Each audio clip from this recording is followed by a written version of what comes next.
Yes. All right, so this is the first mains test on polity, right? And we'll keep on giving such kind of test because polity has been done entirely, then economy has also been done. So every week we are going to conduct test, either prelims or mains or both. So every week now you get set ready for the test. And in this manner you will be able to cover the topic in a more intensive manner, because when it is for test we study little more hard, isn't it? And then we'll also conduct the discussion so that any student they have difficulty in understanding, particularly for the mains, and also I'll try for discussing the prelims test. Okay, so look at the question. The questions were very simple. Purposefully I kept it bit simple so that you will start writing on that.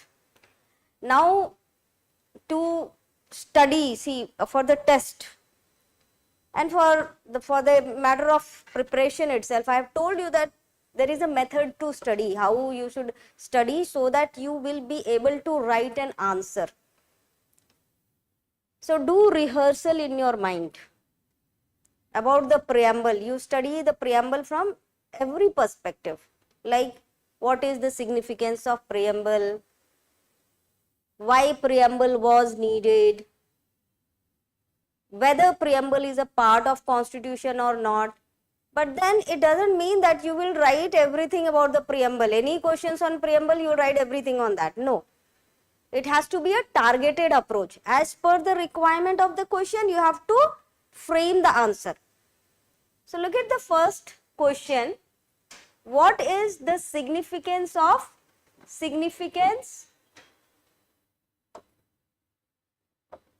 What is the significance of preamble to the Indian Constitution? Does it reflect the ideals and values of the Constitution? So this question has primarily, this is the one part, that is the significance of preamble they are asking, and then they are also asking whether it reflects the ideals and values of the Constitution. Okay. So how will you start about the preamble? The best way to start an answer, or more easy way I can say, is that you can start defining the things. What I have to do? This one. How can I zoom? Zoom it. Third one. Zoom it.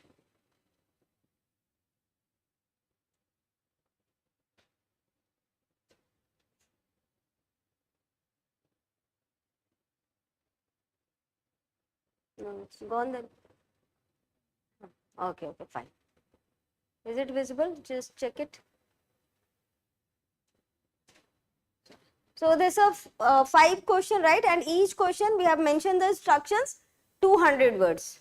So 200s, because the question will be either of 150 words or 250 words. So if you prepare for 200 words, you can squeeze it to 150 words, or you can extend it to 250 words as per the requirement. So in this method only we will be giving you the questions to write for 200 words.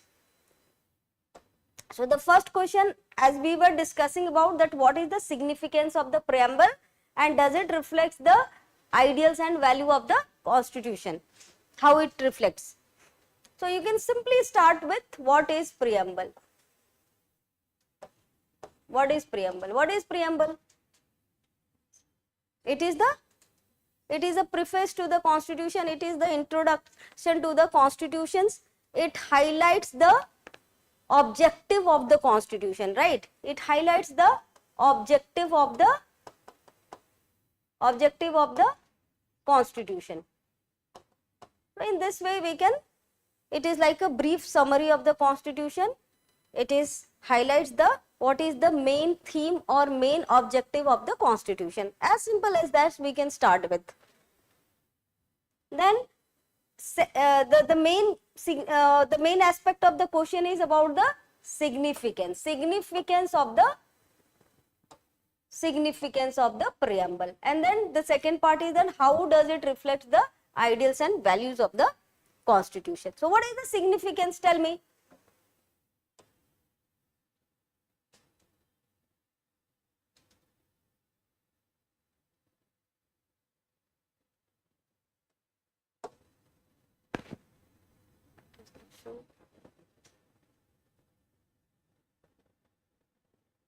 How to add it?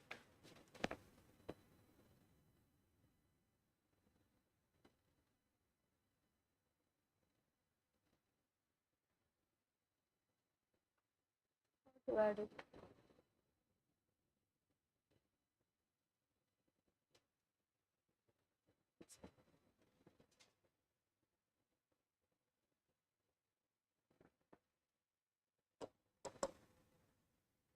Can anybody do it from here? If I do it here, okay, fine. Now we have to do, right. So then we have to go for the significance. What is the significance of the preamble? What is the significance, you tell me? They studied Lakshmikant and then in that it is not mentioned, right? Significance, something else it is mentioned. It is mentioned ingredients of the constitution, right? So we have to understand. Sometimes the headings may be different of the book, but then we don't have to study. That is what you are an UPSC student. You should know what is the meaning. It is not like that Lakshmikant has given some heading, so that is about the ingredient, we cannot write as a significance. So basically that is what the significance. See, it is from the preamble we come to know what is the source of authority. Source of authority. Who is the source of authority as per the preamble? It is the people itself, right? It is mentioned that we the people of India has given to ourselves this constitution. It is not imposed by somebody. So the source of all the power lies in the hand of the people. India being a democratic country, source of all the power lies in the hand of the people, and that is what mentioned in the preamble, right? Then it also talks about the what is the objective. What is the objective of the constitution? What is the objective of the constitution? What is the objective? To provide justice, liberty, then equal opportunity, or you can say equal status, fraternity, to create a feeling of oneness. So these are the objective of the constitution or preamble, right? So from the preamble we come to know about the objective of the constitution, isn't it? Then what is the next objective? Tell me. Nature of Indian states. Nature of Indian state. What is the nature of the state? What is the nature of the state? Means what is, yes, we are sovereign. We are sovereign, we are socialist, we are secular, we are democratic, we are republican, isn't it? So that is what from the preamble we come to understand about the nature of the state or nature of the system of governance or government. Okay. Then, yes, from the preamble we come to know about the date of adoption of the constitution. Date of adoption of the constitution, that is 26th November 1949, right? So this is what the significance of the preamble, because from the preamble only we come to know about all these things. So in this manner you study. Do the rehearsal in your mind for every topic and study in this manner. Then simply you have to, does it reflects the ideals and how does it reflects the ideals and value of the constitution? Huh? Yes. Is it visible now? How does it reflects the ideals and values of the constitutions? Yes, key aspects, right? So it is the preamble which provides the key aspect of the Indian Constitution. It is the preamble which says that the main objective of the Indian Constitution, nothing but it just summarization. What is the aim of the government? The aim of the government or the aim of the state is to establish a just, liberal and a society, just, liberal and a society of connectedness, togetherness, that is fraternity, right? And in the entire process, what we have to maintain the unity and integrity of the nation. It highlights unity in diversity. It highlights what? Unity in diversity. The preamble highlights the unity in diversity. Isn't it? Because what we want, fraternity. Fraternity is what? Yes, feeling of belongingness, that we all belong to one nation, one society. So though we are diverse country, but then we are united. And what is the main aim? To maintain the unity and integrity of the nation. Everybody should work towards maintaining unity and integrity of the nation. Khatam. Done. 200 words. Understood? The second question. Explain the importance of fundamental rights in a democratic country like India. Why are they called heart and soul of the Constitution? So again the question is simple. They are asking about explain the importance of fundamental right.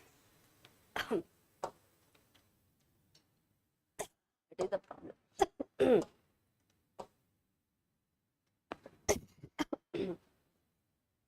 Importance of fundamental right. So you can start with what is fundamental right. What is fundamental right?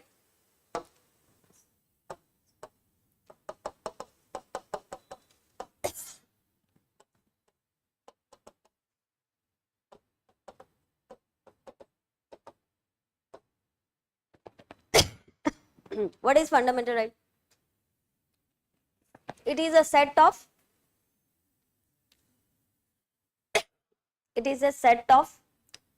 rights enshrined in the part 3 of the Constitution. It is a set of, you can say, set of enforceable rights. Enforceable rights enshrined part 3 of the Constitution, article 2 to 35, that deals with article 12 to 35 of the Indian Constitution. Right? Set of enforceable rights enshrined in part 3 of the Indian Constitution from 12 to 35. That is what about the fundamental right. Then what is the significance? The next one is your significance.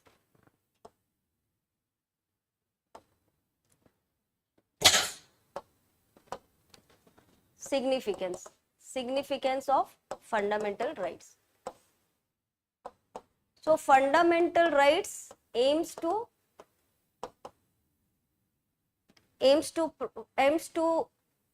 set up a democratic society.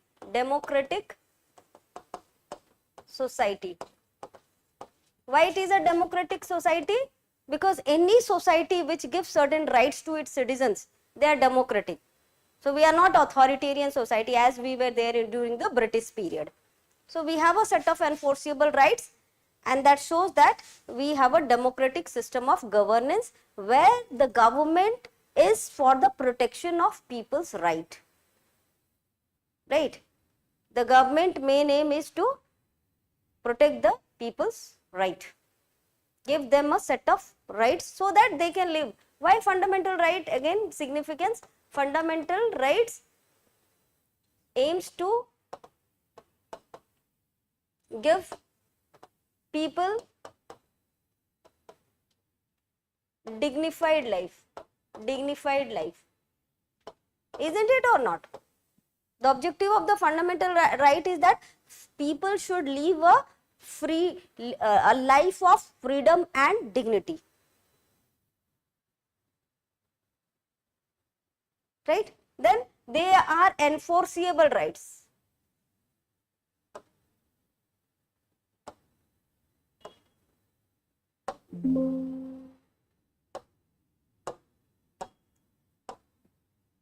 They are enforceable rights. They are enforceable rights means if the rights is being restricted or violated, people can get it enforced, people can reach out. Mention Article 32. Right? It prevents tyrannism.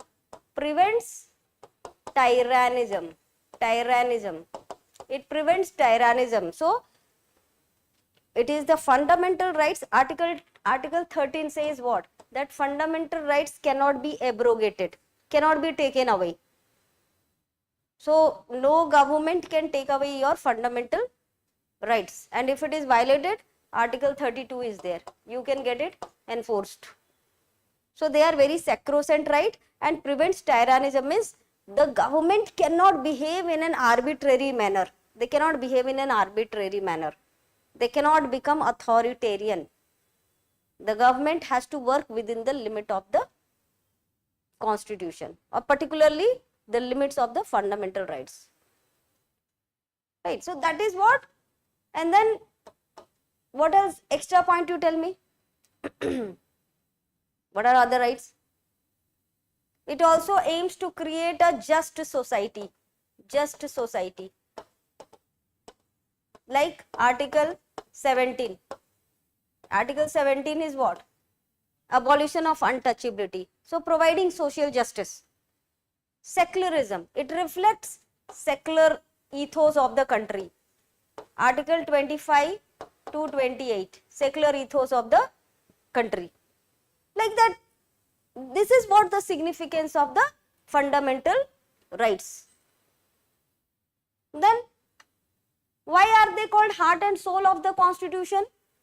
Because it is the fundamental rights which actually makes the constitution meaningful. Otherwise, what is the meaning of the constitution? If they are not giving a set of right to the people, then what is the meaning of the constitution for people? Why people will have so much of love for constitution or so much of respect for the constitution? We have respect for the constitution because we have rights. It is the constitution which has given us the right. Right? So, the main part of the constitution is what? Part 3.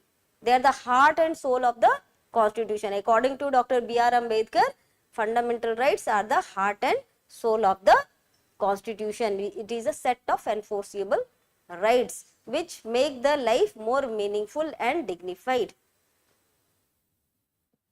Khatam ho gaya. So, this is how you study. Then the next question, what are directive principles of state policy? How do they help in establishing welfare state? So, here what is the key thing? What are the directive principles of state policy? And then how do they help in establishing a welfare state? So, this point 2, 3. So, DPSP, what are the DPSP? Tell me. How will you start DPSP? An introduction on DPSP.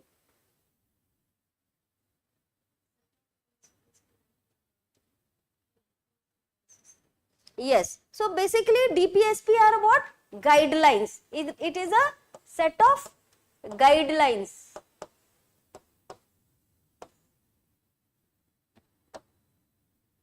There are set of guidelines. So, this is what you can write in the introduction, isn't it?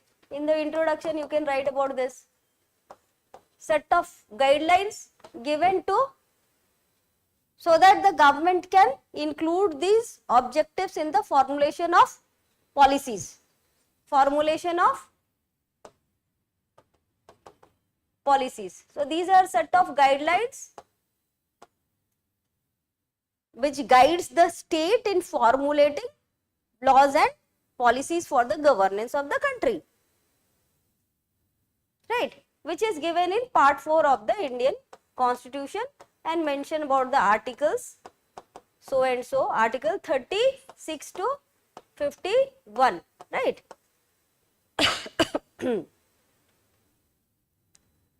Now the next part, that the body part, is about the how do they help in establishing the state. So in the body part you give a proper heading. So this is the way they establish the welfare state, or in the following manner the DPSP helps in establishing the welfare state. Then you write 1, 2, 3. Write 1, 2, 1, 2, 1, 2, 3, like that you can write the body.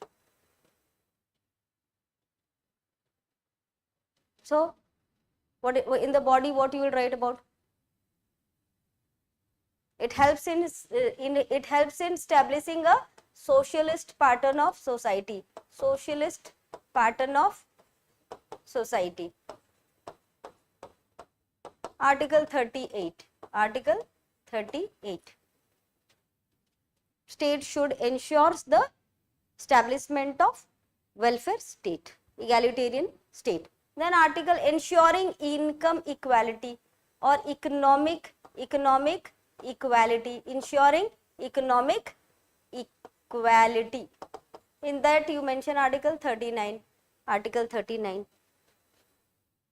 Taking care of the environment, taking care of the environment, taking care of the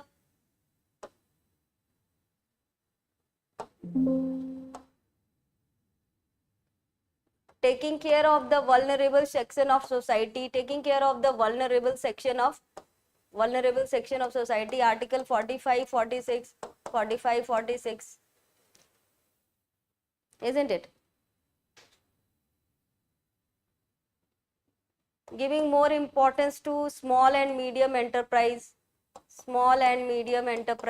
medium enterprise, like article 43, cottage industry. 43 or 47? 47. Cottage, 47.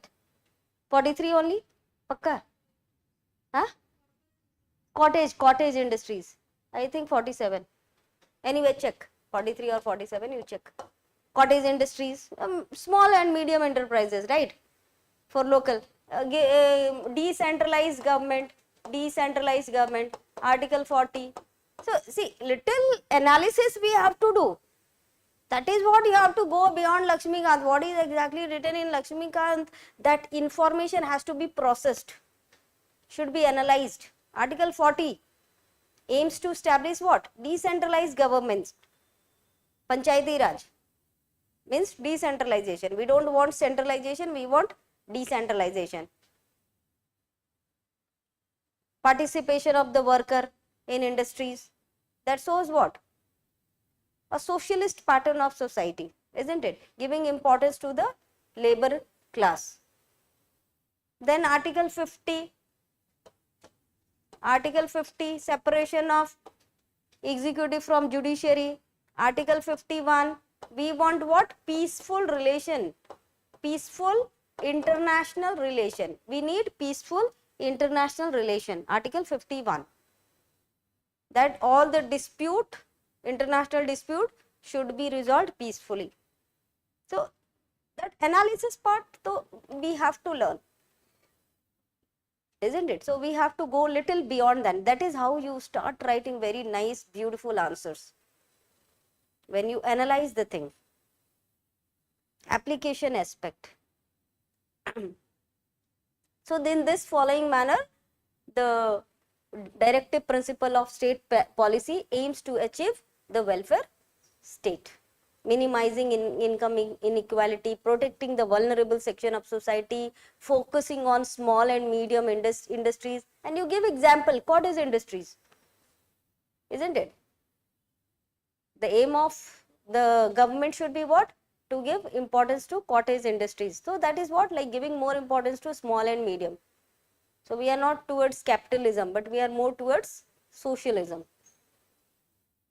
This is what it is reflected. The next question.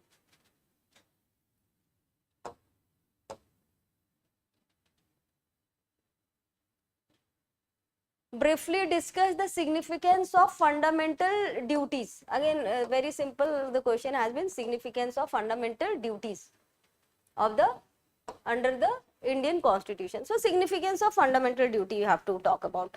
So, again you write about fundamental duties, about the fundamental, in the intro you write about fundamental duties.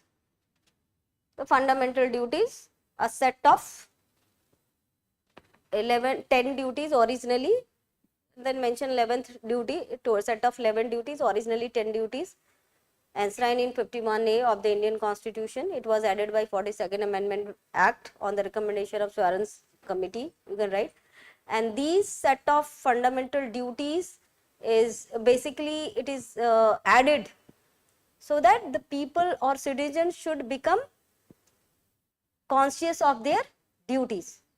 If the people are conscious about their right, they should also become conscious of their duties.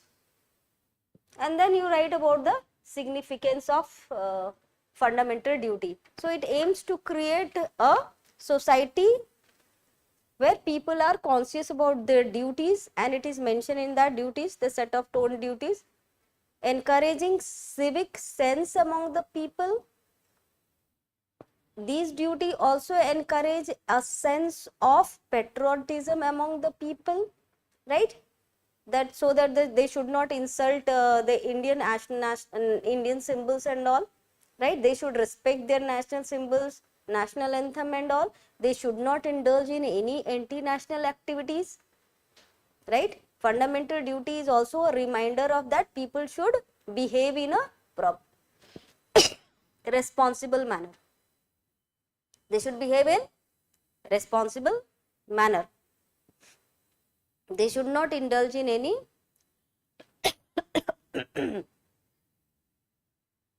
in the body part significance, inculcating civic sense among the people, respecting national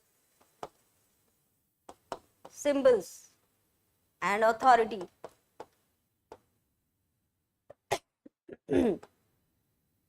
developing scientific temper. We should not be superstitious. We should develop scientific temper. We should not do anything which is derogatory to women, respecting women's, right? Respecting the diversity of the country, developing composite culture. Composite culture means honoring the diversity of the nation. Honoring the diversity of the nation.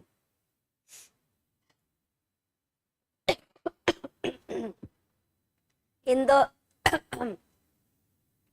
in the conclusion, you can write about that though it is a non-enforceable set of duties, but still the inclusion in the Constitution, it is like a reminder to the citizens to behave in a responsible manner.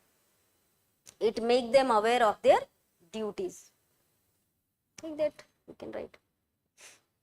And in fact, it has been enlarged.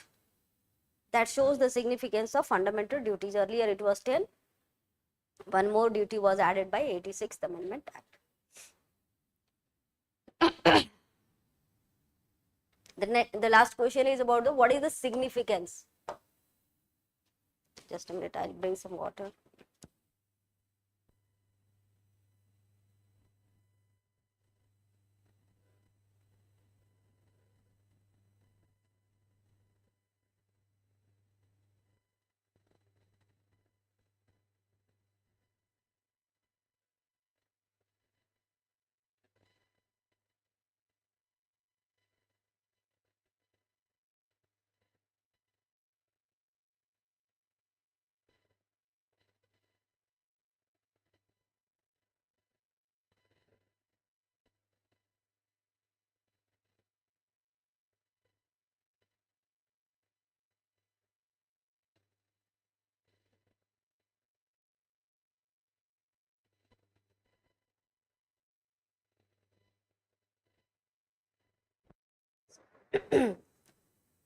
What is the significance of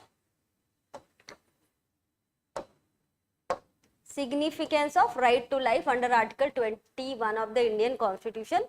How has its scope been expanded by the judiciary? So two part the question has. One, the significance we have to write, and the second also how the scope has been expanded.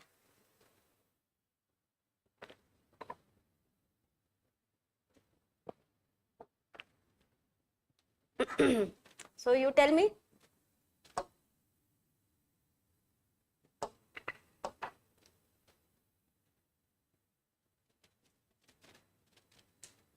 So Article 21, you can say that this is the most important of all the fundamental right. Article 21. Article 21 is the most important of all the fundamental right. In fact, the way it has been expanded by the judiciary,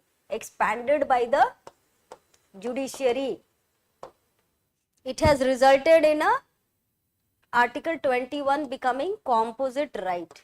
Composite right means bunch of rights, right?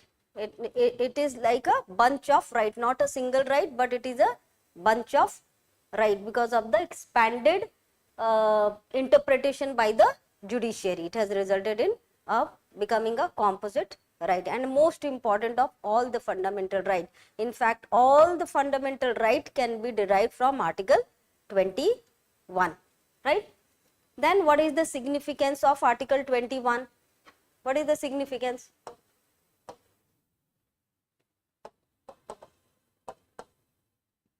It is the centers of one's existence, center of one existence. Right to life itself is, the center of the existence and most important right. It is the most important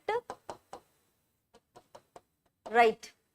Then Article 21 actually makes the life of the person meaningful, because without freedom and without liberty, there is no meaning of life. It is Article 21 actually which makes the life dignified life, not mere animal existence, but a dignified life. Freedom of right to life and personal liberty. Then you talk about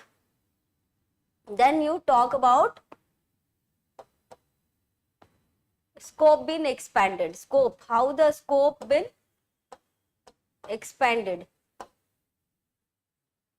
So there you write Article 21 has been given the maximum interpretation by the judiciary, and it has resulted in the increasing the scope of this right, which is mentioned under Article 21. And in that you mention about the Menka Gandhi case. So procedure established, all these things already I have explained is procedure established earlier, procedure established by law. Now there is an inclusion of due process of law, means that protection against, earlier there was a protection against arbitrary executive action, but now the due process of law has also included protection against arbitrary legislative action. Even the law cannot be arbitrary, it has to be just, fair and reasonable. The test of justness, fairness and reasonableness has to pass. Then only a law will become a proper law. Isn't it? So due process of law. So it has enlarged the scope of the article or right to life and personal liberty. Earlier the protection was only against the executive action. Isn't it? Only against the, earlier it was against only arbitrary executive action, but due process of law both against arbitrary executive action and against arbitrary legislative action. Then you talk about the various other expansion, like for example, right to clean environment, right to clean environment, clean environment, environment, MC Mehta case, MC Mehta case. Then right to privacy, Putta Swami case. All these things I have given you, right, in the class. Putta Swami case. Then your in the right to privacy, there is one right to marry, Hadia case, Then right to die, Aruna Sonbok case. Right to life also means right to die with dignity. So mercy killing or euthanasia in exceptional cases it is now considered, right? Since Aruna Sonbok case. So like that you can write, this is how Article 21 has been expanded. So it has resulted in what? Composite right. Article 21, it is not a single right, but it is a bunch of right, and because of the judicial interpretation, it has resulted in numerous inferred rights. Numerous inferred rights. And it has resulted it becoming a composite right. Oh yeah, in 2 lines conclusion. Right. So it is Article 21 which actually makes the life of the human being dignified life. The aim of Article 21 is to provide a dignified life to the human being, not mere animal existence. I hope you got the clarity now. So this is how you have to study. Any topic you have to study in this manner. Ki how will I start a question if anything comes, a question about Article 21, if the question comes, how should I start a answer on that? What is the significance?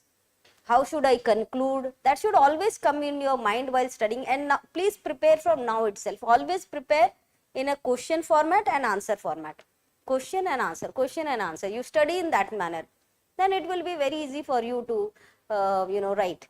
And try to write what comes in your mind. Ultimately, it is the mains, right? The better you write your answer in your mains, the better marks you get. Of course, the prelims is the first obstacle which all of you have to clear, so that you get an opportunity to write mains. But then ultimately, final selection on your depends on your how good you are writing in your mains. So in this way, we'll keep on discussing, so that you get little more insight into that how to approach the question. Prelims also I will try to do it. Now you tell me the next test when you want. You give me the date. I'll give you that day only the test. So next week, Wednesday. Okay, what is the date? Wednesday. We'll put it in the group. Huh? Okay, so next text 6th August we'll have, and already we had on these 4 chapters. Now the next will be on Union Executive and Union Parliament. So please prepare these 2 topics properly. Union Executive, in that President, Vice President, everything will come, and Union Parliament. These 2 topics you prepare. We'll put it in the group. Environment mains test. Yeah, environment also. Huh? Prelims been done, right? Environment prelims has been done. You want discussion? Then what you want? Next test on environment. Yes, with that also we'll provide. Then now anyway geography is going on. Then we'll give you geography. Okay. So those topic has been fully completed. We are giving the mains test on that. And in the meantime, you are also getting the prelims test of the ongoing classes. Like geography, now we will give you the prelims test. Environment has been done. Environment pre-test has been done. We are going to give you another test on mains. So in every week we'll have, so that you are in a practice mode. Okay. and it will be followed up by discussion, if not the same day, maybe the next day, so that you write, and after that you can analyze whether I have written in the same manner as it was being discussed. So from the next test you will try to modulate your preparation accordingly. All the best.